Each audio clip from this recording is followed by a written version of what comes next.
गुरुर्ब्रह्मा गुरुर्विष्णु गुरुदेवो महेश्वर गुरुदेवो परब्रह्म तस्मै श्री गुरुवे नमः। जय गुरुदेव। तिरंगा गुरु जी का आदेश। सर्प विद्या समागम 29-30 अगस्त। आप सभी को यही सूचित मैं कर रहा हूँ और आज बता रहा हूँ सर्प विद्या के बारे में, जिस पे ऑलरेडी मैं 2 भाग बना चुका हूँ और वो जल्दी आप लोगों के बीच में होंगे। तिरंगा गुरु जी के आदेश से बनाए हैं।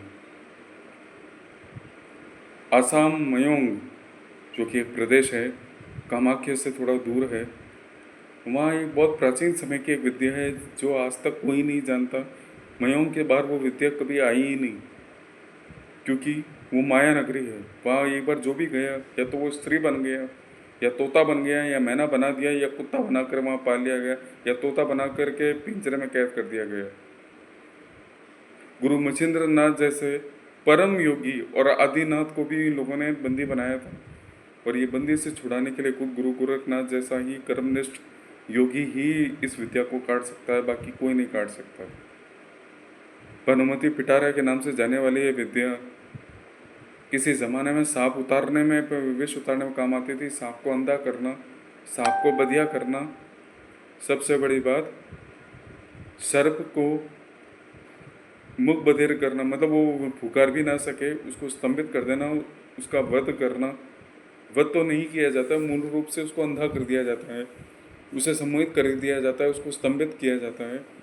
भूत प्रेत हटाना, बिच्छू का विष झाड़ना, मिर्गी जैसे रोगों का इलाज करना, मानसिक रोगों का इलाज करना, तंत्र विद्या काटना, किसी की तंत्र विद्या बांध देना, झाड़ा लगाना, भूत प्रेत की काट करना, तंत्र काट करना, ये सभी इस विद्या के माध्यम से होते हैं। तिरंगा गुरु जी का ये आदेश है कि 28 तारीख से पहले सभी लोग अपना टिकट करवा लें, क्योंकि 28 को रात को ही पूजा पाठ और अनुष्ठान प्रारंभ हो जाएंगे। नाना प्रकार की क्रियाएं चलेंगी। फिर गोपनीयता की शपथ दिलाकर 29 या 30 तारीख को ये विद्या दीक्षा के रूप में दे दी जाएगी, क्योंकि इसकी दीक्षा अलग से होती है और वो भी वाम मार्गी पद्धति से है, और मयोंग के कुछ नियम इसमें लगते हैं। जैसा कि मेरा पूर्व वार्तालाप हो चुका है तिरंगा गुरु जी से, उस आधार पर बोल रहा हूँ। सभी लोग इस विद्या से जुड़कर कुछ ना कुछ सीखने का प्रयास जरूर कीजिएगा। इस विद्या का सबसे बड़ा जो महत्व है वो है तंत्र काट, तंत्र से बचाव। और कोई ऐसा तांत्रिक जो समाज के लिए कंटक बन गया है, जो समाज के लिए अभिशाप बन गया है, उसके विद्या को बांधने की भी विद्या यही है। इसी एक मंत्र से हजारों काम होते हैं। कांसे के बर्तन के ऊपर भूत प्रेत चिपका देना, किसी की पीड़ा चिपका देना, किसी के पेट पर वो थाली रखकर उनका उपचार करना, ये सभी कुछ आपने वीडियो के माध्यम से देखे होंगे मयूंग, उससे काफ़ी परे ये विद्या है। तो इस चीज़ को आप समझने का प्रयास कीजिए, ज़्यादा से ज़्यादा जुड़िए इस विद्या से, क्योंकि ये विद्या अब लुप्त प्राय हो चुकी है। गिने चुने साधक ही हैं। एक तिरंगा गुरु जी ऐसे हैं जिन्होंने ये विद्या अपने बहुत प्राचीन समय में सीख ली थी, जब वो शुरुआती दौर में थे, और उसके बाद उन्होंने प्रण लिया था कि वक्त आने पर ये विद्या सार्वजनिक की जाएगी उन लोगों के साथ, उन साधकों के साथ जिनका अपने स्वयं के ऊपर नियंत्रण है। क्योंकि हर विद्या के हर ढाक के 2 पात होते हैं। इसका नकारात्मक और गलत यूज़ ना हो, बदले की भावना से ना हो।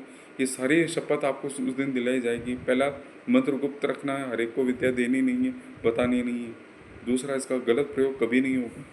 आप कभी भी किसी के ऊपर इसका गलत प्रयोग नहीं कर पाओगे। ये सभी वचन होने के बाद गुरु मंत्र दिया जाता है इस विद्या का। ये विद्या अलग गुरु मंत्र पर चलती है।